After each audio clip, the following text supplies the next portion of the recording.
मोहम्मद नईम हमारे साथ मौजूद है। मोहम्मद नईम, बताया जा रहा है कि ऑपरेशन शुरू हो चुका है, तो रेस्क्यू हुकाम ने कुछ बताया है कि किस तरह से अब ऑपरेशन सर अंजाम देंगे? क्योंकि ये बड़ा ट्रिकी ऑपरेशन होगा, जाहिर सी बात है जब हेलीकॉप्टर करीब आएगा तो उसका एक प्रेशर भी होता है। तो पहले ही दो तारें टूट चुकी हैं, एक तार पे वो चेयरलिफ्ट लटक रही है। बिल्कुल, इसमें कोई शक नहीं कि ये जो ऑपरेशन अब रेस्क्यू कार की जानिब से किया जाएगा, ये बहुत ट्रिकी है, सख्त है। इसमें जो लोग डॉली लिफ्ट में इस वक्त जो बच्चे और जो असातिज़ा मौजूद हैं उनके लिए इंतहाई ख़तरनाक है। लेकिन जब भी अगर आप माजी के बाद ऑपरेशन देखें, कुछ वक्त इसी तरह का एक वाकया नथिया गली के करीब पेश आया था, वहां पर भी ऑपरेशन हुआ था। तो रेस्क्यू 11 के जो एहलकार हैं वो इस चीज़ में माहिर हैं। एक तार जो है, लेकिन ये एक तार जो है जो मजबूत है, जो बहुत बड़ी तार होती है, ये जो तार होती है ये इंतहाई आला क्वालिटी की होती है, इसमें कोई शक नहीं। लेकिन ये दूसरी तार टूटी है, उसकी वजह से अब ये ऑपरेशन जो है इंतहाई रिस्की है। एक तार पर ये ऑपरेशन करेंगे तो हेलीकॉप्टर में जो लोग मौजूद हैं, जो रेस्क्यू कामला मौजूद है, वो इंतहाई माहिर हैं। इसी तरह माजी में भी करते हैं, तो उम्मीद में यकीन हम रखेंगे कि इंशाल्लाह ये जितने भी 8 के 8 बच्चे हैं इनको और असातिज़ा को बाहिफाजत यहाँ से निकाल लिया जाएगा। जी अच्छा मोहम्मद, बताइएगा, जिस तरह आप माजी का हवाला दे रहे हैं, माजी में भी ऐसे वाक़यात हो चुके हैं और ऑपरेशंस भी हुए हैं, तो अंदाज़न कितना टाइम लगता है इस सारे प्रोसेस में, इस ऑपरेशन को सर अंजाम देने में? तकरीबन इस ऑपरेशन में अभी तो हेलीकॉप्टर वहां पर कर रहा है। यहाँ पर खैबर पख्तूनख्वा के जो पहाड़ी इलाकों में माजी में जो ऑपरेशन हुए हैं वहां पर हेलीकॉप्टर का इस्तेमाल इंतहाई कम हुआ है। रेस्क्यू एहलकार इसी तार के जरिए जाकर इस डॉली लिफ्ट को दूसरी तार के साथ बांध कर इंतहाई महारत के साथ उसको वापस खींच लेते हैं, एक सिरे तक पहुंचा देते हैं, चाहे वो जहां से शुरू हो या जहां ख़त्म हो वहां पर पहुंचा देते हैं। और वहां डॉली लिफ्ट जो लोग मौजूद होते हैं उनको सेव किया जाता है। यहाँ पर इस तरह लगता है कि हेलीकॉप्टर के जरिए एक इजाफी रस्सी डाली जाएगी इसमें डॉली लिफ्ट में और इसको रेस्क्यू किया जाएगा। दोनों जानिब देखा जाएगा कि जो रास्ता तवील है उसको नहीं अपनाया जाएगा, जो शॉर्ट रास्ता है उसको अपनाकर डॉली लिफ्ट को किनारे तक पहुंचाया जाएगा। और इस ऑपरेशन के दौरान 1 से आधा घंटा लग सकता है, क्योंकि माजी में जो ऑपरेशन हुए हैं वो तो जल्दी हुए। बाद ऑपरेशन नथिया गली के मकाम पर, मानसेरा के मकाम पर, कालाम के मकाम पर जब इस तरह के वाकयात हुए हैं तो ऑपरेशन के लिए रेस्क्यू एहलकारों का पहुंचना ज़रूरी होता है। क्योंकि सुबह 8 बजे से वाकया आया है, तकरीबन 12 बज चुके हैं, अभी तक वहां पर रेस्क्यू सरगर्मियां नहीं थी।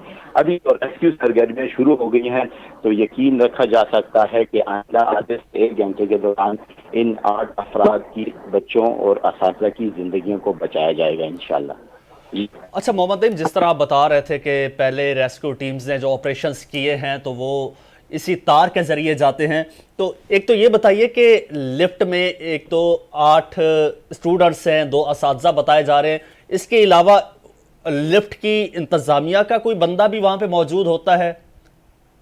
नहीं जी, लिफ्ट इतना होता है लिफ्ट के कि ये अगर आप देखें तो ये सुजुकी जो बाहर लोकल चलती हैं, जिसमें सवारियां बैठती हैं, इस तरह का एक जंगल होता है जिसमें तकरीबन 5 सीटें एक तरफ होती हैं, 5 सीटें दूसरी तरफ होती हैं। जो अच्छा। लोकल लिफ्ट के इंतजामिया का जो बंदा होता है वो इसे ऑपरेट करता है, वो इसे जदीद मशीनों के जरिए लिफ्ट को उस एक तरफ और दूसरी तरफ खींचने का जो काम है वो करता है। इसमें लिफ्ट में अंदर में इंतजामिया का कोई एहलकार नहीं बैठा होता। शायद ये वजह भी हो कि उसको इसमें रिस्क मालूम होता हो या ख़तरा मालूम होता हो, इसलिए उनका कोई बंदा इसमें नहीं बैठा। हम दोनों जानिब इनके लोग मौजूद होते हैं जो डॉली लिफ्ट में आने जाने वालों से बाकायदा कराया और अपनी रकम वसूल करते हैं। तो हम इसमें इंतजामिया का कोई बंदा नहीं होता जो डॉली लिफ्ट ऑपरेट करते हैं। जी अच्छा मोहम्मद, बताइए, इस लिफ्ट के अंदर कोई सेफ्टी बेल्ट वगैरह कुछ होता है? जिस तरह से लोग अंदर बैठे हैं, कोई गिरने का ख़तरा तो नहीं है कि अगर ऑपरेशन लेट हो जाए कि खुदा न खास्ता कोई अंदर से गिर जाए? सेफ्टी बेल्ट तो बड़ी दूर की बात है जी। यहाँ पर हमने ऐसी लिफ्टें देखी हैं खैबर पख्तूनख्वा के पहाड़ी इलाकों में کہ ایک رسی ہوتی ہے جس سے 4 کونے باندھے ہوتے ہیں تختے کے یا کسی لوہے کے ٹی آئرن بنائے ہوتے ہیں، اور اس پر لوگ بیٹھ کے جاتے ہیں، نہ اس کے دروازے ہوتے ہیں، نہ اس کی چاروں طرف کچھ کوئی سریا لگا ہوتا ہے، کچھ بھی نہیں لگا ہوتا. اتنی خطرناک لفٹس ہیں یہاں پر کہ وہاں پر اس میں جانا بیٹھنا کم از کم ہم لوگوں کے لیے، شہری علاقوں کے لوگوں کے لیے بیٹھنا ناممکن ہوتا ہے.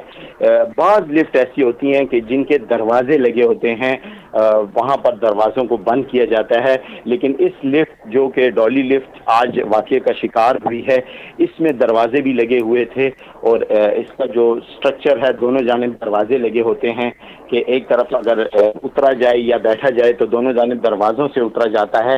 اس لفٹ میں دونوں چیزیں لگی ہوئی تھی، دونوں طرف دروازے لگے ہوئے تھے. کوئی سیفٹی کا اندر بندوبست نہیں ہوتا، کوئی ان کا سیفٹی تو بڑی دور کی بات ہے، متبادل ان کا نہیں ہوتا ہے. ہمیشہ ایسے واقعات ہوتے ہیں، لیکن ہم نے کبھی نہیں دیکھا کہ کوئی ایسا متبادل ان کے پاس ہو کہ فوری طور پر اگر تار ٹوٹ جائے یا کوئی واقعہ پیش آ جائے تو وہ فوری طور پر سیکنڈ آپشن کے طور پر اس لفٹ کو کس طرح اپنی جانب واپس کھینچیں گے یا دوسری جانب اس کو پہنچائیں گے، اس کا کوئی بندوبست نہیں ہوتا.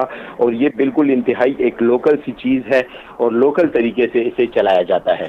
جی اچھا، وہاں پہ موبائل سروس وغیرہ ہے؟ جو لوگ اندر لفٹ میں پھنسے ہوئے ہیں ان سے کوئی کانٹیکٹ وغیرہ ہوا ہو، ان کی کیا کنڈیشن ہے اس وقت؟ ان کے پاس کوئی موبائل وغیرہ ہو اگر؟ موبائل کے حوالے سے یہ جو علاقہ ہے نا الائی کا، تو خیبر پختونخوا کے تو وہ علاقے جو شہری علاقوں کے انتہائی قریب ہیں، جس طرح میں آپ کو پہاڑی علاقے دکھا